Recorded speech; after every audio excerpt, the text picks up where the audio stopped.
मी सोनाली आहे. मी तुमचं स्वागत करते आजच्या माझ्या मिनी ब्लॉगमध्ये. तर आज होती नागपंचमी दिवशी आजीने ते वरचं भोंबाड्याचं काढलं आणि फोडला भोंबाडा आणि त्याच्यातमध्ये आंब्याचा डाल लावला आणि त्याच्यानंतर शेणाने सर्व रांगोळी काढली. मग हळूहळू बायकांनी पूजा करून घेतली, नैवेद्य दाखवला आणि त्यांचं त्याने पूर्ण करून घेतलं. त्यानंतर मी पण बसली होती, कारण की आई बोलली भावासाठी पण असतं हे. मी सुद्धा पूजा करून घेतली, मला दाखवली, कारण की एवढ्या वर्षांनी मी लहान होते तेव्हा मी गावी होते आणि त्याच्यानंतर मी आज त्या दिवशी पहिल्यांदा केलं हे मी. आणि मला खूप बरं वाटलं, कारण की हे करण्यात एवढी प्रसन्नता असते ना. आणि त्या आजीने वगैरे सगळ्यांनी दाखवलं की असं असं करायचं म्हणून. आणि मला खूप भारी वाटत होतं, कारण की पहिल्यांदा केलेलं मी हे.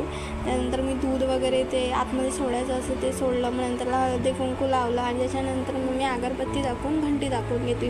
त्यानंतर संध्याकाळचा तुम्ही सीन बघायला लागायचं एक नंबर होता. संध्याकाळचा व्ह्यू एक नंबर दिसत होता आणि तुम्ही पहिल्यांदा बघत असाल, कधीच नाही बघितलं. स्वतःहून बघण्याची मजा वेगळीच असते आणि सगळं तुम्हाला कोकणातच बघायला भेटू शकते, एकदम गुलाबी. त्यानंतर त्याचा ट्रान्सपोर्टेशन रेडमध्ये व्हायला लागला. तुम्हाला हा व्हिडिओ आवडला असेल तर प्लीज लाईक, कमेंट, शेअर आणि सबस्क्राईब करायला विसरू नका. Bye bye. Thank you so much.